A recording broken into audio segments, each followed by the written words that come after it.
अजितदादा हे अत्यंत वक्तशीर होते हे आपल्याला सगळ्यांना माहिती आहे। त्यांच्या कामाचा धडाका बघता सातत्यानं त्यांच्या गुणाचा उल्लेख वारंवार व्हायचा।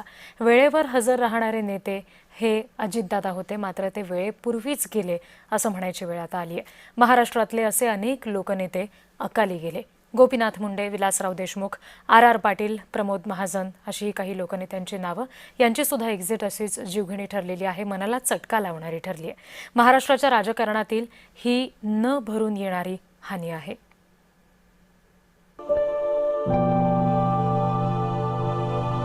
महाराष्ट्राचं राजकारण नेहमीच वैचारिक परंपरा, नेतृत्वाची उंची आणि लोकांशी असलेल्या थेट नात्यासाठी ओळखलं गेलं।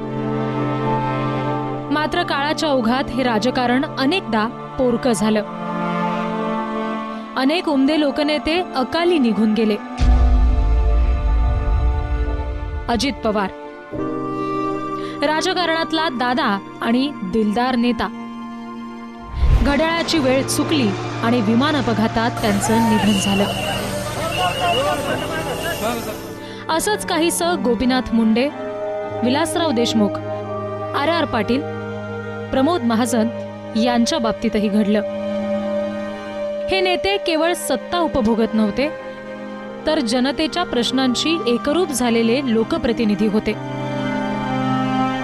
ग्रामीण असो वा शहरी महाराष्ट्र, प्रत्येक ठिकाणी त्यांनी आपल्या कर्तृत्वाने ठसा उमटवला होता। प्रशासनावर पकड, निर्णय क्षमता आणि राजकीय धाडस ही त्यांची खरी ओळख होती। गोपीनाथ मुंडे संघर्षातून उभे राहिलेले गोपीनाथ मुंडे हे ग्रामीण महाराष्ट्राचा बुलंद आवाज होते। दिल्लीपर्यंत पोहोचूनही मातीशी नातं न सोडणारे ते नेते होते। संघटन कौशल्य, स्पष्ट भूमिका आणि जनतेशी थेट ओळख अशी त्यांची ओळख होती। मात्र अपघाती निधनामुळे मुंडे अचानक काळाच्या पडद्याआड गेले। 3 जून 2014 मध्ये वयाच्या 64व्या वर्षी ते महाराष्ट्राला पोरकं करून गेले। विलासराव देशमुख असंच आणखी एक संयमी नेतृत्व म्हणजे विलासराव देशमुख।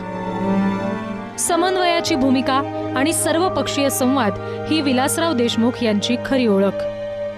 मुख्यमंत्री पदावर असताना निर्णय घेताना संतुलन आणि स्थैर्य राखणारी भूमिका, ग्रामीण महाराष्ट्राशी असलेली नाळ आणि सामान्य माणसांच्या प्रश्नांची जाण असणारं व्यक्तिमत्व, राजकीय परंपरेचा वारसा आणि महाराष्ट्राच्या सुसंस्कृत राजकारणाचं प्रतीक ठरलेला नेता अशी विलासरावांची ओळख। मात्र मुख्यमंत्री पदावर असतानाच आजारपणामुळे त्यांचा 14 ऑगस्ट 2012 मध्ये वयाच्या 67व्या वर्षी अकाली मृत्यू झाला। आर पाटील पाटील यांचं नाव घेतलं की समोर येतो तो त्यांचा साधा भोळा चेहरा, साधेपणा आणि प्रामाणिकपणा। मात्र गृहमंत्री असताना डान्स बारवर बंदीसारखा कठोर निर्णय घेतला। संघटित गुन्हेगारी, माफिया आणि अवैध धंद्यांविरोधात त्यांनी कठोर भूमिका घेतली। पोलीस दलात शिस्त, पारदर्शकता आणि जबाबदारी वाढवण्यावर भर दिला। मात्र स्वच्छ प्रतिमा जपणाऱ्या या नेत्याचा हृदयानं घात केला। 11 फेब्रुवारी 2015 मध्ये वयाच्या 57व्या वर्षी त्यांची प्राणज्योत मालवली।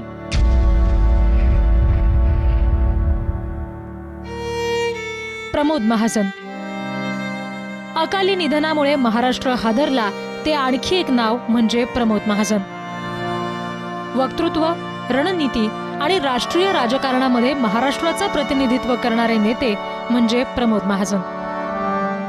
आधुनिक रणनीतिकार, टेक्नॉलॉजी प्रेमी, कुशल संघटक, दूरदृष्टी असलेला नेता, शिवसेना आणि भाजपच्या युतीचे शिल्पकार। याच शिल्पकाराने 3 मे 2006 मध्ये मुंबईतल्या हिंदुजा रुग्णालयामध्ये वयाच्या 56व्या वर्षी अखेरचा श्वास घेतला।